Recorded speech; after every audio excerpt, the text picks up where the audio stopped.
Hey everybody, welcome to Nerd Overload, the pop and geek culture show that just wants to say, may the 2nd be with you. I'm Cody. I'm Sam. And I'm Josh, and this is the May. All right. Thank you all for tuning in this week. You're listening to Nerd Overload. We have a great show for you. A bunch of news to talk about, a couple of movie trailers, some other cool stuff. But first, let's get into some things we have been checking out. Check it out!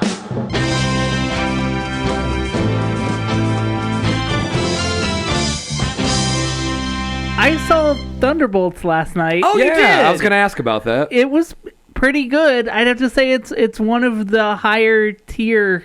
Of the later stuff? Yeah. Or just in general? Just in general. I've heard that it's almost a return to form with after all the multiverse post Infinity War stuff. Yeah. So did it feel like maybe like more like a Winter Soldier style movie, or I guess. Yeah. like the feel of Winter Soldier? Not necessarily because I know Winter Soldier's in it, but like the feel of it, how that was like just a fun adventure, like spy romp kind of movie. Not really, because the enemy they go up against is pretty comic booky. Oh, yeah, So Bob. Yeah. So it's Yeah. it's The what? not Bob. It's not a Bob. It's not a. I don't want to spoil it because the movie just came out. Okay. If you want it spoiled, Yeah, just tell me later. He is an existing Marvel character. Yeah. Yeah, and he's probably one of my least favorite Marvel characters. I mean, It's not Hydra Bob, is it? No. Okay. They do like a metaphor for depression kind of thing. Yeah. That feels a little heavy-handed Oof. and obvious. And the way that they solve it kind of doesn't really work with the metaphor, because depression isn't something that you can beat. It's just something you can... That just kind of happens. The best you can do is learn to live with it. Did they fix Taskmaster? Taskmaster isn't in it. Oh. For some reason I thought she was. No. Ghost doesn't feel like she should be. She doesn't feel like she's earned the spot. Yeah. Because she's one of the Thunderbolts. She's one of them. And they don't give her anything to do, and she's just kind of there. Yelena's great. Florence Pugh is great. She's awesome. Yeah. Highlight, probably. Yeah. I recently watched Black Widow for the first time. Yeah. And I loved her. Yeah. Oh, Honestly, David Harbour's Red Guardian was fun, too. He's great in this, too. Yeah. But it is Yelena's movie. She has most of the screen time. It definitely... And that's good. Yeah, she needed a bump up. Yeah. You know, from being like in the shadow. From being like in the shadow of...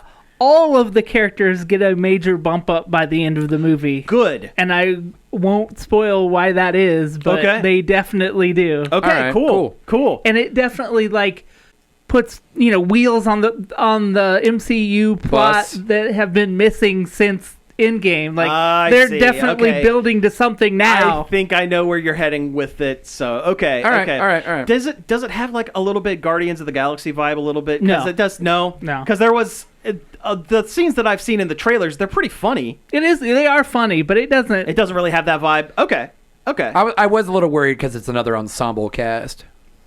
I think they're all very sarcastic. Oh, gotcha. Well, you got to think 90% of them are like anti-heroes. Yeah. That's true. Good point. Whereas the Guardians are goofier. Yeah. They're more sarcastic. Gotcha. Okay. But it was a good movie. It was, 4 out of 5. All right. Well, that's right good. on. Hey, I trust your opinion. They need a 4 out of 5. Right? I trust your opinion. I trust your opinion. Yeah, for sure. Josh, have you done anything cool? I've done a few things. Let's hear it. So, I was perusing the Plex yesterday. Oh, sure. Yes. While you still can. You haven't seen the email, have you? No. Apparently, anyone that doesn't have direct plugged-in access to it, they're going to start charging monthly for it. Yeah. Oh. So I'm actively looking for other options. Got it. So anyway, I'm perusing. Yes. And saw that you had put Van-Pires on there. Yes. I wanted to talk about Van-Pires. I could not make it 5 minutes. Oh, it's terrible. Between the awful opening, the really bad reboot level CGI monstrosities, And then the terrible sound design. Yeah. Because it sounds like the microphone is behind the camera. Okay. Cody, what I want you to do is go on your phone and go to Wikipedia and look up Van-Pires, Van-Pires. Okay. And I want to get your reaction To what this is. Yeah, just start reading it, and I want to get your reaction because I think it's going to be gold. There's a dash in it? Yeah, I believe so. Pretty sure, yeah. It's either that or it's just like... Okay, here. But yeah, but the constant stream of automotive puns. Oh, it's terrible. Van-Pires is a 1997 animated children's television with live-action segments. Tell me what it is. Van-Pires centers on a group of human teenagers who protect and defend the world from evil anthropomorphic junkyard vans and vehicles known as the Van-Pires by transforming into robotic anthropomorphic cars, calling themselves the Motorvaders. That sucks. Yeah. Wow, no thanks. Yeah. Oh yeah, and the whole thing is that the Van-Pires, they bite cars and suck all the fuel out. Yep. And their goal is to suck the world dry of fuel. Mm-hmm. It sucks. It's literally and figuratively. I could not get in. I couldn't even get far enough for the meteor to come down. I tell you what, and give them their guardians powers. to protect the night from the evil forces of Dracula. and there's an a la carte character in one of the episodes. One of them's name is Nuke. Mm-hmm. Of course. Oh yeah, everybody's got stupid names. Van Helsing. Uh-huh. There's a slur. One of them is just named a slur. Yeah. Yeah, it's bad. Cardaver. Ambula. Automaniac. That's not even a car. And of course, a la carte. A la carte, yes, yeah. So no, I tell you, it looks like something that would be on in the background of a movie. People, like a fake, pretending to watch, like a fake children's show in the background of something else. Awful. It's pretty bad. Like And seriously, that's why I have it. Like the microphone sounded like it was behind the camera. Yep. When they're sitting there talking, it sounds like it's like you're watching like a stage play. It probably was. They probably only had like a shotgun mic. Probably, yeah. It was awful. made on the cheap. Oh, definitely. Yeah, Definitely. So Van-Pires. Yeah. I could not make it. I was like, ooh, I can't do Were they this. trying to get on the Power Rangers like live action? This was too. No. Well, it was Yeah. around that time, Yeah, but it was 97. Yeah. 97. That would be more Beetleborgs. It definitely had Beetleborg's energy. Beetleborg vibes. Yeah. Yeah. Okay, so something. Speaking of things, the old weird bad cartoons that we've been watching, I watched 13 episodes of Gilligan's Planet, the sci-fi themed animated series. Oh, I remember that. Where what if Gilligan's Island were set in space? I remember that. Wouldn't be that much different. Guess what? Still It's not. marooned. Yeah. It's not. Instead of marooned on an island, you're marooned on a planet. It's basically Gilligan's Island, but sometimes there's a space alien. But then again, on Gilligan's Island, There was a space alien. they had all sorts of weird stuff pop up anyway. Were they like Space Ghost reject aliens? Like, Oh, yeah. Yeah, I can picture what they look like in my head. But they're yeah. not like they're not like solving crimes. They're like, They're just there. Oh, we're trying to get home. Our spaceship is marooned, and here's this Zorak-looking guy, kind of. They could have did a crossover with Josie and the Pussycats Yeah. in space. I will say they got some of the voice actors from Gilligan's Island in there. Is it Hanna-Barbera? It is. Okay. It is. So Gilligan, Skipper, and Thurston Howell, the millionaire, they were able to get those three voices to come in and do that. But that's easily because they were all voice actors anyway. Like Thurston Howell is Mr. Magoo. Oh, Magoo, you've done it again. Oh, Magoo, you really pooched this one. Sorry, I'm remembering the Robot Chicken, Mr. Magoo, where he fights a bunch of Yakuza by accident. By accident, yeah. Have you ever seen the movie, the live-action movie with Leslie Nielsen as Mr. Magoo? Parts of it. It's in that time where he was doing movies and they weren't very good. He was like leaning too heavy into, look how goofy this is. Yeah. But it's kind of fun. Yeah. If someone were going to play Mr. Magoo in a live-action Mr. Magoo, that's the one. Yeah. He's it. Yeah, he's the right kind of like... I feel like Ernest Borgnine could have been a good Mr. Magoo. Yeah. I don't know if Ernest Borgnine could portray the physical comedy that Leslie Nielsen. Oh yeah, Leslie Nielsen has always Yeah. been in that slapstick Yes. comedy. Well, he was a serious actor for a long time. So yeah, well yeah. Yeah, that was the whole joke of Airplane, was that he was a serious actor who was about ready to just give up on acting because he was getting nowhere, and got into comedy and was like, "Hey, this is great." Found his niche. Yeah. Yeah. Because do you remember Forbidden Planet? Have either of you seen I think I've Forbidden seen Planet? it. It's Robbie the Robot. Robbie the Robot? Yeah. Leslie, young, black-haired Leslie Nielsen is the main guy. He's the main male lead, and it's kind of wild to watch. What was it? I think I was watching the trailer for the original Naked Gun movie, Oh yeah. and because I was showing it to somebody else because I was talking about the reboot, the sequel, and it's like, oh, this is the kind of this is the level of stupid these are, and it was like the scene where like you had like the corpse outline of the crime scene on the water, floating. Yeah, where Nordberg had gotten hit. Yeah. Oh, one of my favorite. I mean, that movie is amazing. It's absolutely amazing. One of the jokes that I really like. Unfortunately it's an O.J. Simpson joke. Yeah. He goes to bust some drug runners, and they shoot at him, and he gets hit. And then he starts like running into other things like constantly over and over. Like he gets his foot stuck in a bear trap, and like all these painful things. And then at one point he just like puts his like leans up against like a wet paint on a wall, and he just goes, "Oh no!"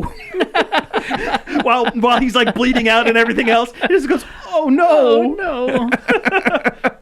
I mean, there's lead in that paint. Yeah." Well, and between that and Enrico Palazzo. Do you remember him doing the national anthem at the game? Yeah. I always forgot that Khan was in that. Yeah, Ricardo Montalban. Yeah. Yeah. Robert Goulet's in the second one. Oh, that's right. Yeah. I forgot about that. It's Robert Goulet. It's a deer. Staring contest, you and me. Oh, You win, you always do. something else I checked out. Yeah. I watched that work print edition of the Minecraft movie. Oh, you have. yeah. I haven't. I put it on there. It's so bad.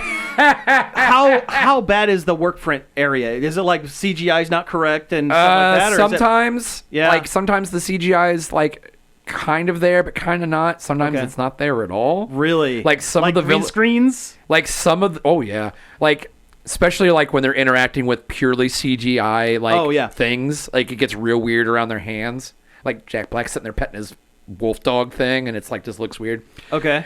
And you see like these villagers, and like they have like the villager bodies, but it's just like a person's head with the tracking stuff on it. Oh, jeez. Oh, that's weird. Yeah, it was. I've been wanting to watch it. Is the movie any good? Uh, Yeah, that's what I figured. But Chicken Jockey, you guys. It's Chicken Jockey. People are losing their damn mind about the Chicken Jockey. Jason Momoa's character is them just making fun of Billy Mitchell Good. because he is a guy. Hey, be careful what you say about him. You might get sued. What I'm just gonna say is his character in the movie is a guy who did a feat in an arcade game in the 80s, and he made it his entire personality. Yeah. And it's years and years later, decades later, and he is a failing businessman. So this is directed by Jared Hess, the guy who did Napoleon Dynamite, and I've heard people compare Momoa's character to Uncle Rico from Napoleon Dynamite. Oh yeah, same vein. Like kind of thing. he's got that grifter energy, like loser energy, trying to get his mojo back. Yeah. Yes. I just want to see the version of this movie in the universe where Matt Berry got to play Steve. That's who they that's originally what they wanted was Matt Berry, and that would have Hello, I'm Steve. He's in the after credits scene. Oh, he is really. Yeah, nice. He voices a villager that marries Jennifer Coolidge. Oh, okay. I was gonna say, is he like what's that creepypasta about the Hero Brian? Hero Brian. Oh, Hero Brian. Oh, that would be kind of funny if he were the voice of the Hero Brian, the evil ghost Steve. Evil Ghost Steve. Yeah. It would have been a better movie. It wouldn't have been filled with Jack Black's played out shtick. He sings so many songs in that movie. No, they had to fill time. There's no plot to it. So many songs. Yeah. Well, there's kind of a plot. Steve's lava chicken. But the plot has no effect on the actual world. It is just within the Minecraft world. So who cares? Exactly. Does it feel like? Did you see the Jumanji sequel where they get sucked into the game? And I haven't seen any of the Rock, Kevin Hart, Jumanji movies. That first one's I don't know about the other ones, but that first one's pretty good because they're like kids that get sucked into a video game Jumanji. Into a video game of Jumanji because the board game is magic and converts itself into and it wants to trap people. So the board game converts itself into like a video game, like an Amiga. Or like a Atari. Even though we live in a climate where board games are more popular and relevant than ever, if they turned into a tabletop RPG, they would get everybody. Yeah. Oh yeah, like evil D&D game. Yeah, Jumanji the D&D game. Oh man, that is a great premise. That is. Right. TM. Property of Nerd Overload. Yeah. You want to buy that script from us? Yeah. I watched today the Nonstanderd McDonald's documentary that came out. Recently. It was the Kickstarter thing. Okay. He just released it the other day. It was really good. It really gets to the heart of what a non-standard McDonald's is, what is a non-standard McDonald's? Any McDonald's that is not like the regular, not from the corporate chain. Yeah.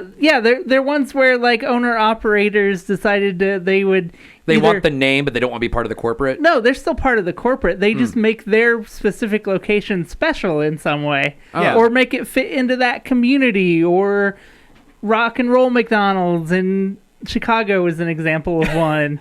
Rock over London. Rock on Chicago. There was a rock and roll themed McDonald's in Chicago. Good, yeah. That's what that song is from. Wheaties. Breakfast of Champions. Oh. I'm trying to think of other ones, and I just watched the movie. You'd think I'd be able to. Yeah. Do they talk about the one that still has the pizza on the menu? Because there is one. What? There is one that still has the McDonald's pizza. It's not for real? There is one that does, yeah. And it's within driving distance. It's not anymore. That one doesn't have it. Oh, that one doesn't have it. There is one that does. Okay. There's one in Orlando that is like also the world's largest McDonald's. Oh, nice. And it has an arcade and a bunch of different food items. Well, the one in Paris has like a chandelier and stuff in it, right? It's like super high class. Fancy. Yeah. There's one in Independence, Ohio, that's like outside of Cleveland that is in a colonial like house. Oh, really? And is all fancy inside. Oh, that's kind of cool.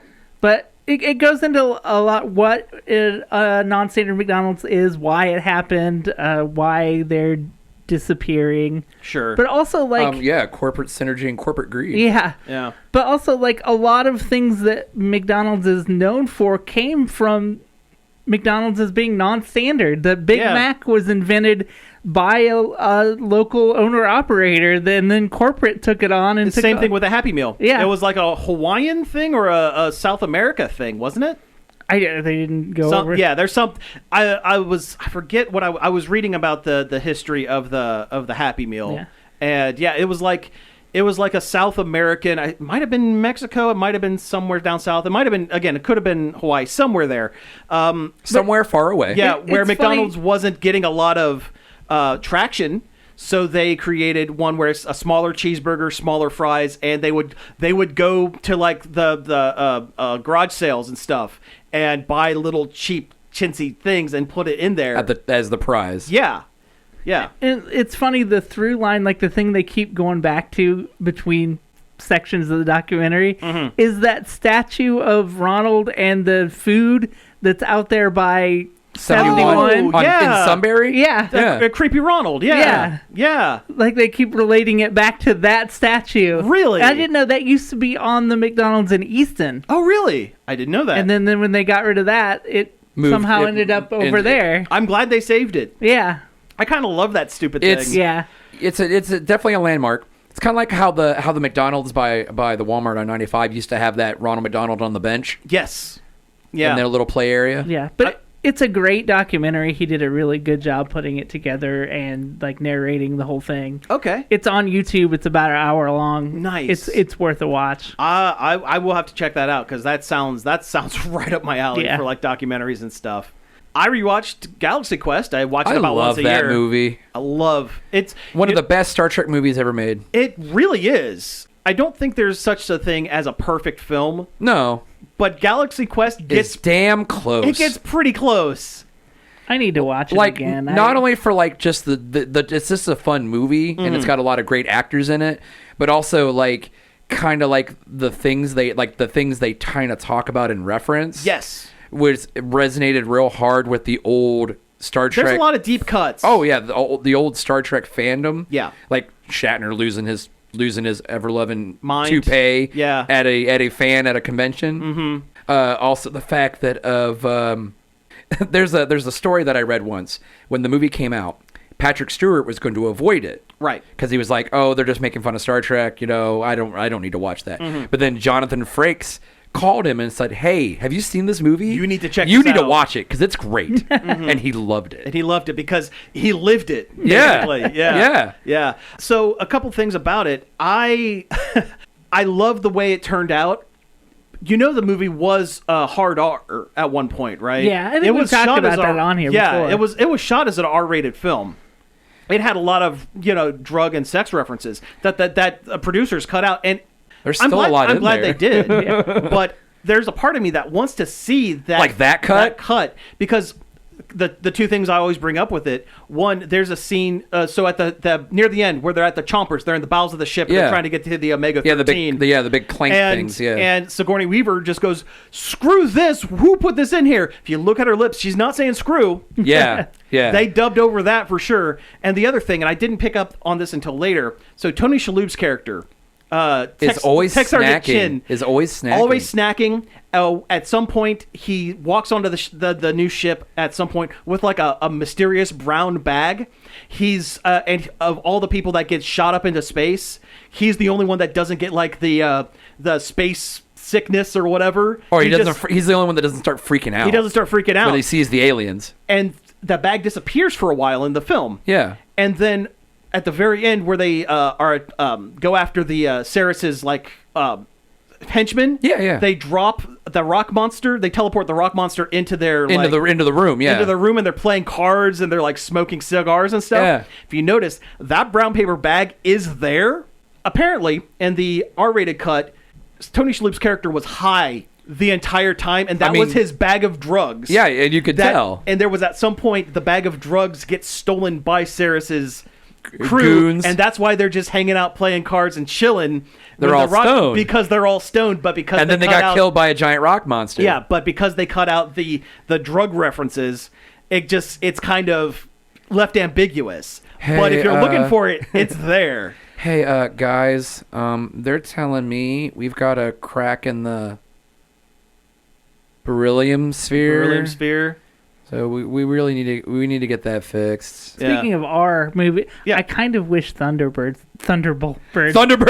I wish go. that was an R. An R-rated Thunderbirds? You're talking about Team America and World Police. Thunderbolts, I kind of wish was an R. It probably, because all the characters are kind of R-rated. Sure. Characters, I think.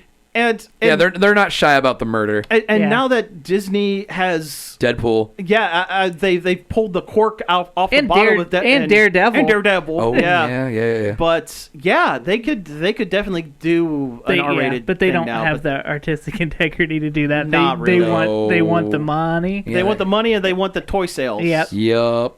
But not from kids' toy sales. They want it from the adult collectors. Adult collectors. Did you see that Marvel Legends and Star Wars Black figures have gone up in price? Everything's going up in price. It's terrible. Everything. It's gonna get very difficult to be a I saw an IG-11 for like $30. We're gonna have to eat like lentils and bread to stay alive here in 6 months. I know, right? Well, I'll find a way to cook my amiibos down. I'll eat dirt. Yeah. But hey, happy things. God, what's something else real quick I can do? Oh, I've been playing the ever-loving dirt out of Blueprints. Blueprints is I've heard so it's really good. It's really good. I am like on day 72. You've already used up all your days. Your great-grandfather would be so disappointed in you. No, because I reached the room. Oh, that's right. I reached the secret room before the limit. So what is Blueprints? So Blueprints is a roguelike puzzle game where you inherit a giant mansion from your now deceased great uncle. Mm-hmm. Your grunkle. Yeah, your grunkle Stan. Mm-hmm. But to obtain your inheritance, you have to find the secret room. The 46th room of this 45. Of the 45 room mansion. Okay. Which is technically even more than that because there's the whole outside Is world. it a mansion or a hotel? It's a mansion. Mansion, okay. But it will, depending on what rooms you draft on your run, and it gives you your score at the end of the day when you decide to call it a day. It does. If you have like a lot of bedrooms and stuff, it'll say like hotel mansion or something like that. Yeah.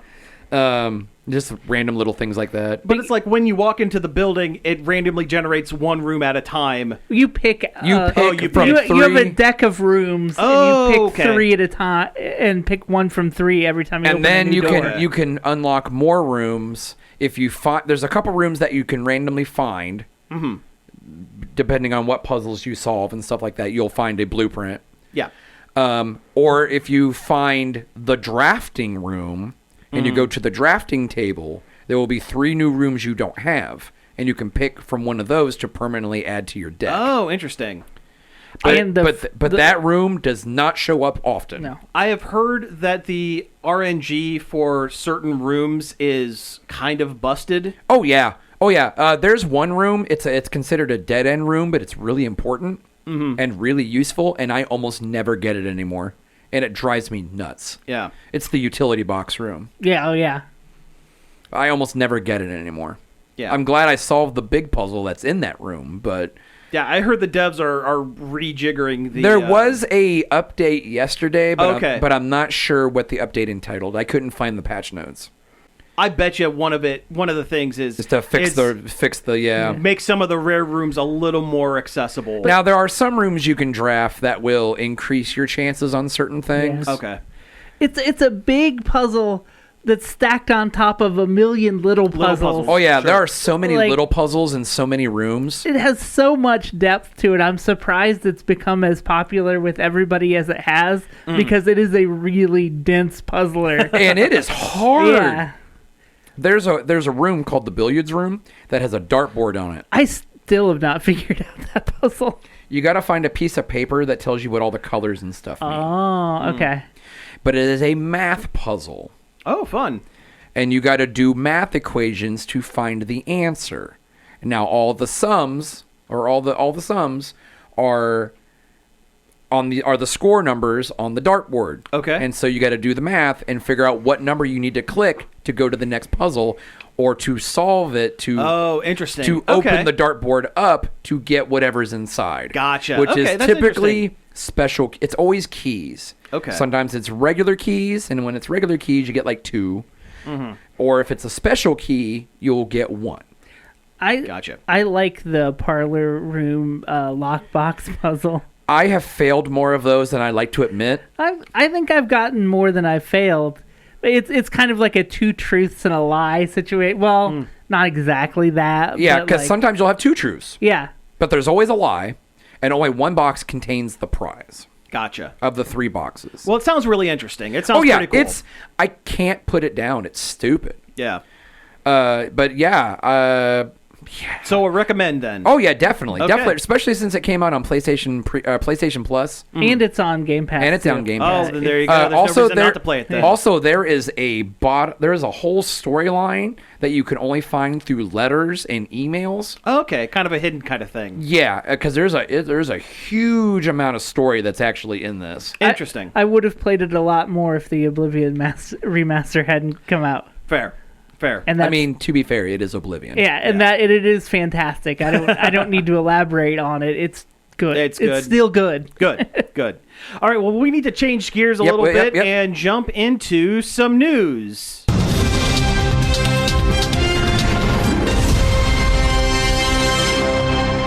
Hey, there's nowhere left on the internet to read video game news that's any good. Oh, it's sad. Yeah, let's get the sad one out of the way Yeah, let's first. get those out of there. Polygon, famous video game news site that was actually one of the One of the better ones. Used to be one of the good ones. Yeah, got bought out by some other company, and it's probably going to a clickbait farm. Yeah, clickbait company. farm.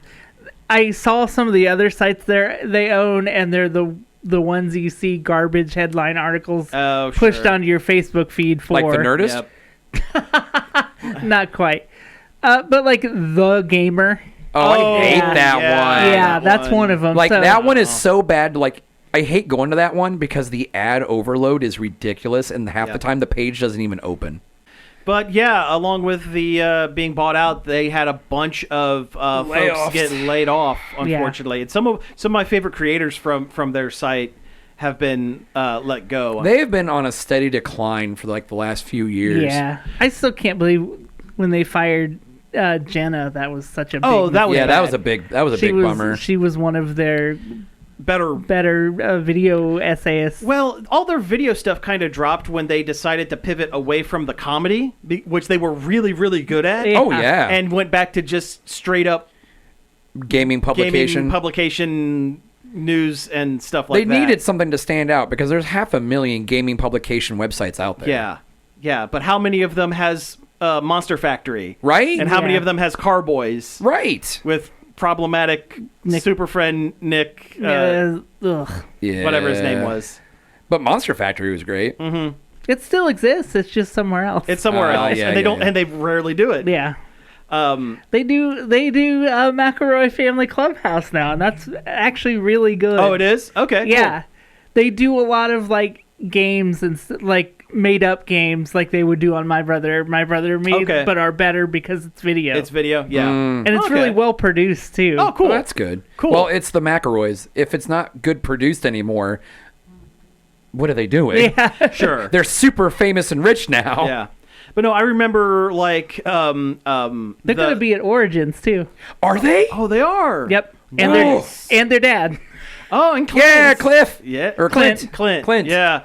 But no, I remember the please retweet this toad that Patrick Gill did and unraveled, and the Griffin's Amiibo corner.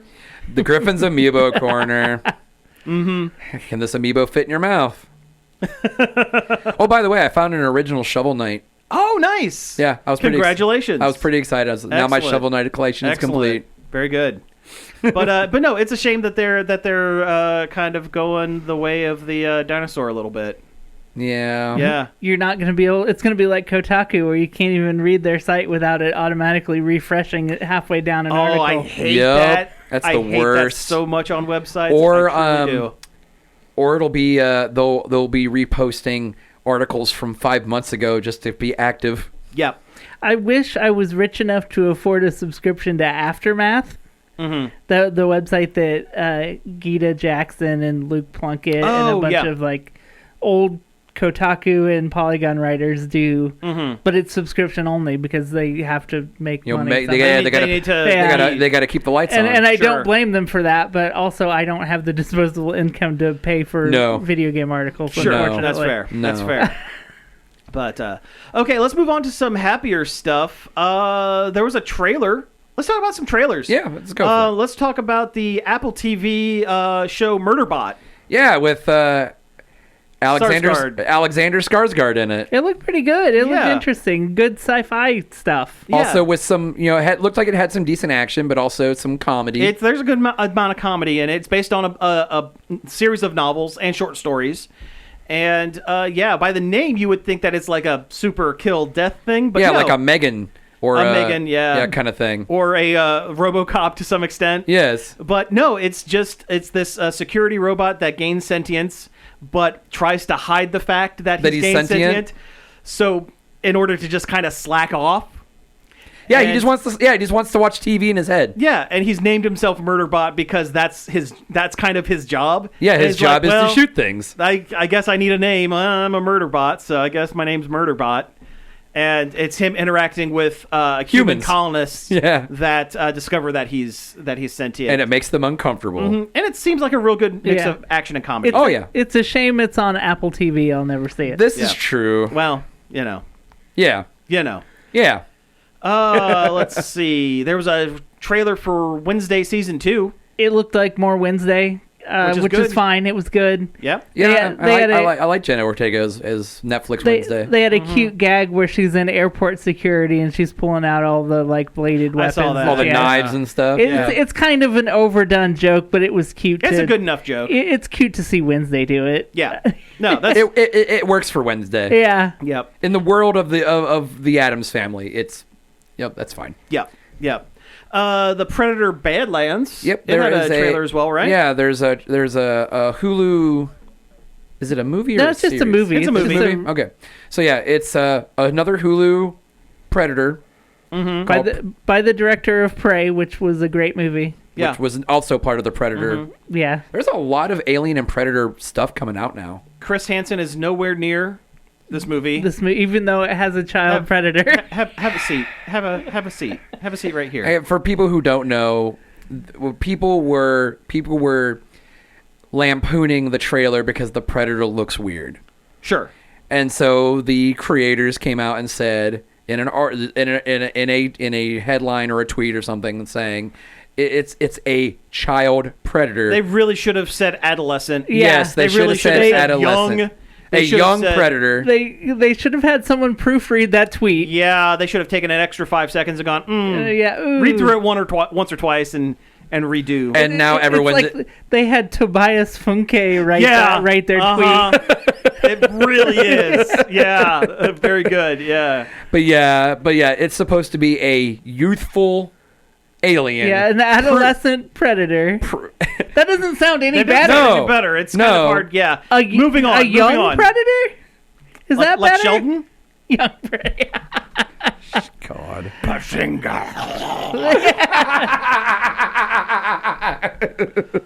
But yeah, proving himself to the clan that he is worthy of being a hunter.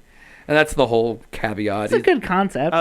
The Narnia movie, we got a little tidbit of info on that. Oh, yeah, the Narnia prequel? Yeah, Greta Gerwig's Narnia movie, which I like the fact that she got a blank check after Barbie, and this is what she decided to do. It's kind of cool pick. Yeah. It's based on the magician's nephew instead of The Lion, the Witch, and the Wardrobe. The book that comes chronologically before Lion, the Witch, and the Wardrobe. Yeah, it's about the creation of Narnia. Narnia. It's the creation myth of Narnia, basically. Yeah, it's the book of Genesis of Narnia because, I mean, the Narnia books are very, very heavily steeped in religious allegory. Christian allegory.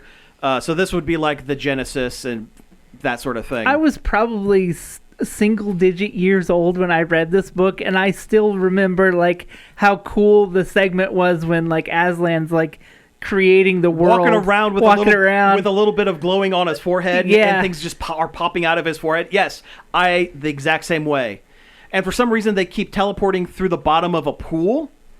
I don't remember. There's something, and they had rings, right? Yes. The rings. Yes. But yeah, it's. I'm excited for it because I always liked The Magician's Nephew. I have never read a Narnia book. You're missing out. There's some good ones. Oh, I'm sure. But there's also A Horse and His Boy. They're super. They're super children books. They are very children-y. Like, don't go in expecting Lord of the Rings or even not that, or even The Hobbit. Well, The Last Battle, which was its contemporary. The Last Battle time. would be kind of like C.S. Lewis and Tolkien were good friends. Yeah, and you can kind of see where they shared ideas, where they workshop together. There are certain bits that are very similar, but not exactly. But there's stuff in Narnia like Santa Claus shows up as a character, and like there's parts of it that's like, okay, this is clearly for babies. yeah. But it's still good stuff. But Santa Claus was giving out weapons, though. It's true. That's true. Badass Santa Claus. He's like Death from Discworld. Yeah. That's a sword. It is. Yeah. She could get hurt. It's a lesson. All right. Other movie that's happening. Apparently, Weezer, everyone's favorite band punchline. Weezer. He looks just like Buddy Holly.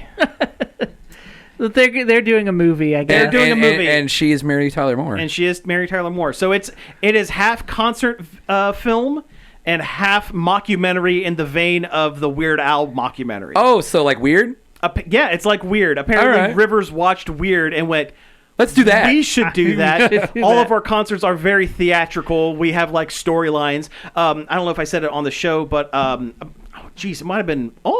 Almost a year ago because it was for my birthday last year. Went to the Voyage to the Blue Planet. Yeah, you talked about it. Yeah, you mentioned it. And there was a whole storyline Yeah. going along with them going back to the Blue album.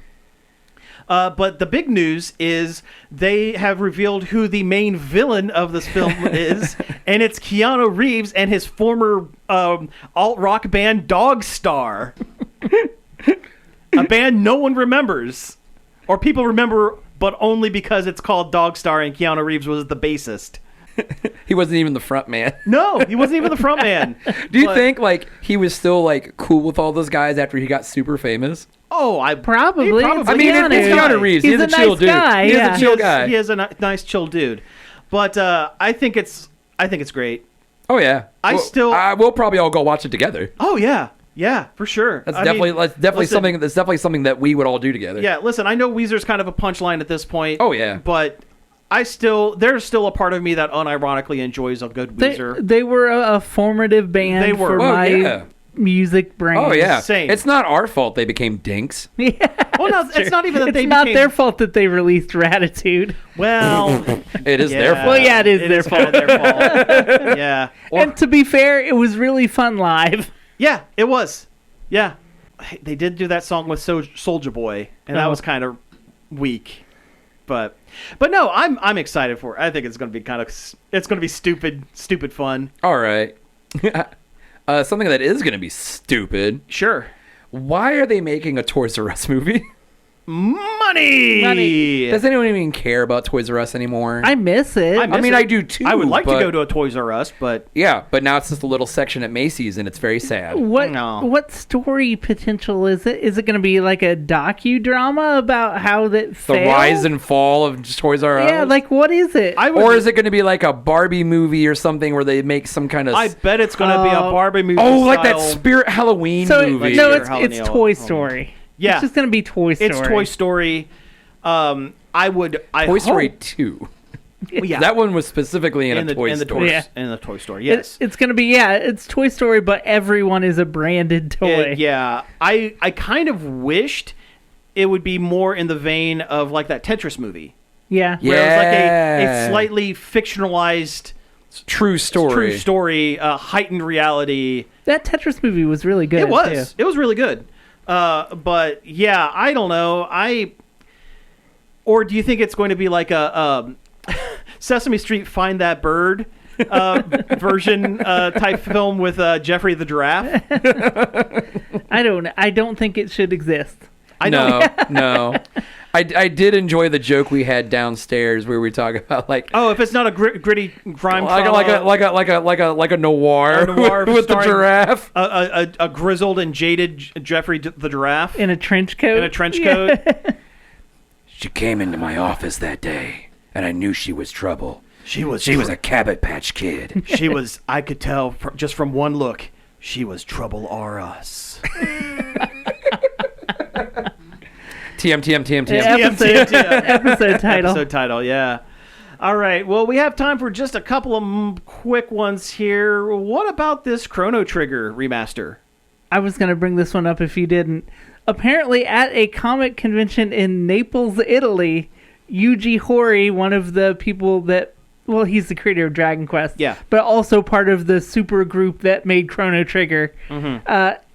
Said that they are doing a remaster of Chrono Trigger. That's fantastic. And you So- know what? With all these remasters and stuff coming out of like Dragon Quest 1, 2, and 3, Final Fantasy 1, 2, and 3, I was kind of hoping this was coming because Chrono Trigger is great. I wonder, are they going to do... Is it going to be like a 2.5D I was going to say or maybe HD 2D that would be thing? an HD 2D or 2.5D thing. That would be awesome. That would be great, but part of me kind of wants a Final Fantasy Rebirth style, like... You know, Chrono Trigger is big enough that they could get away with it. Oh Yeah, yeah, like, they can make I- a huge game. I kind of want that. I want a reimagining AAA high dollar, like...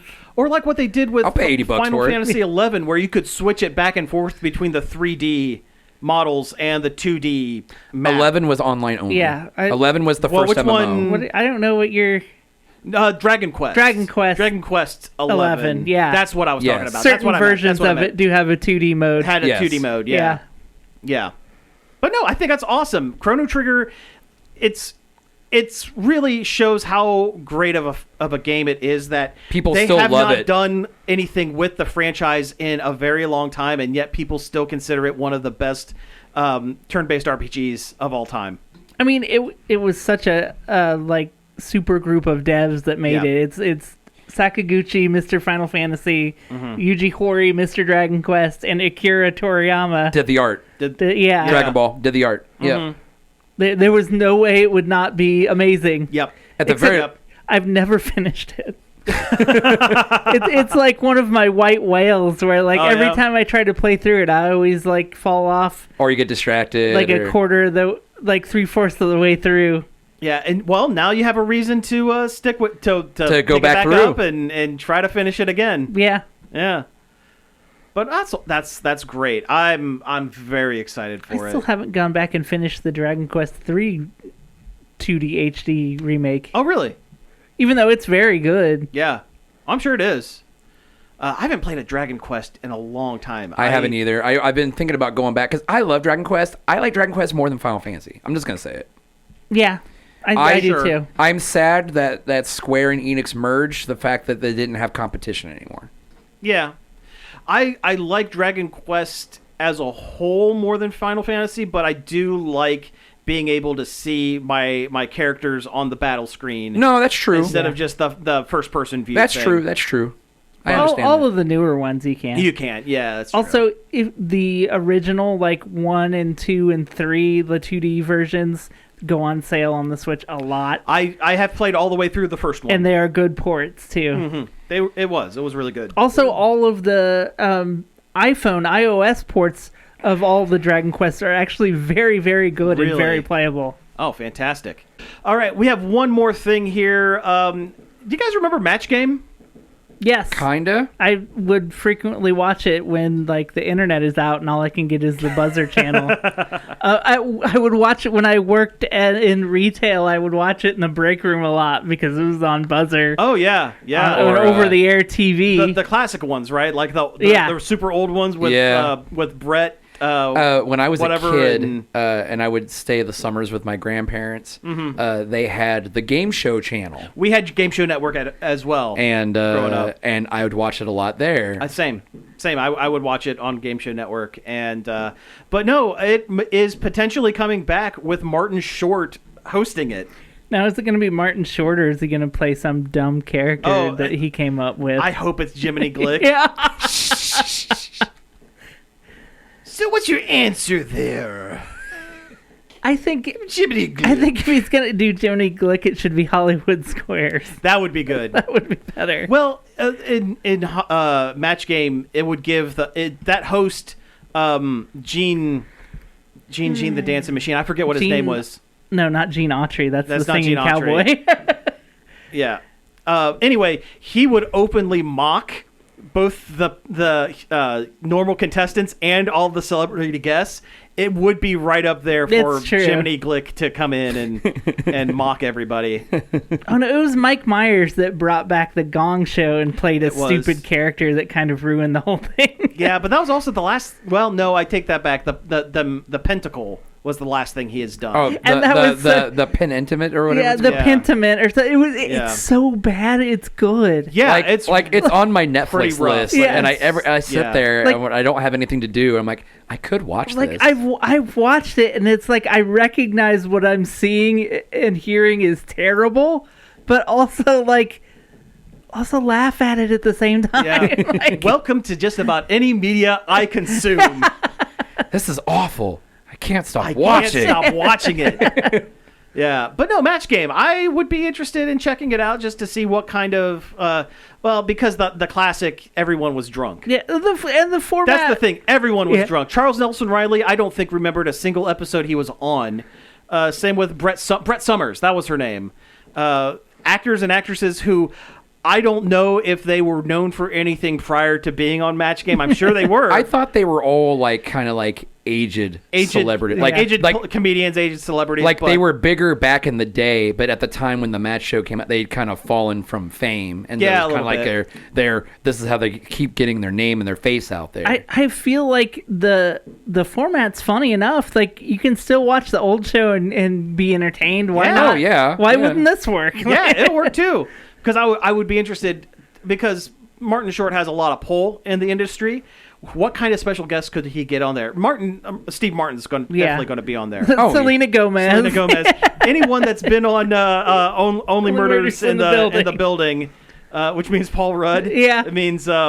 I think Paul Rudd would do it anyway. Paul Rudd would be so good on Match Game. Speaking of Paul Rudd, last thing. Have you seen the Switch 2 commercial? Yes. Where he recreated his Super Nintendo? Yeah. His Super Nintendo commercial? Yeah. With the duster and the hair and all that stuff. That was awesome. That was pretty great. It's like, darn it, Nintendo, I'm supposed to be mad at you for overcharging for everything. And then why are you making me feel things with nostalgia? You bring out Paul Rudd? Ah, come on. Yeah. My weakness. Hollywood's most affable nice guy? All right, well, we have hit time, so let's go ahead and wrap things up for the week. You have been listening to Nerd Overload. Thank you very much for tuning in. You can find us each and every day over at nerdoverload.com. You can find our socials. All those links are at links.nerdoverload.com. You can send us an email, staff@nerdoverload.com, or give us a call on the Nerd Overload hotline. The number for that's 412-345-1413. Check out our YouTube. There will be a video going up on there. Yeah. Pretty soon. That was pretty fun to make. It was pretty fun, yeah. And speaking of that video, we stream every Friday on both Twitch and YouTube, so you can catch this live, warts and all. You can find all of our back episodes on various podcast apps, including Apple Podcasts, Spotify, Amazon Music, and YouTube. And finally, I'd like to thank Parker for helping us out over at the Facebook page, helping us find some news articles, and David Pencil for our intro and outro. So again, thank you all for tuning in, and we will be back next week. May the 3rd be with you. And the 4th.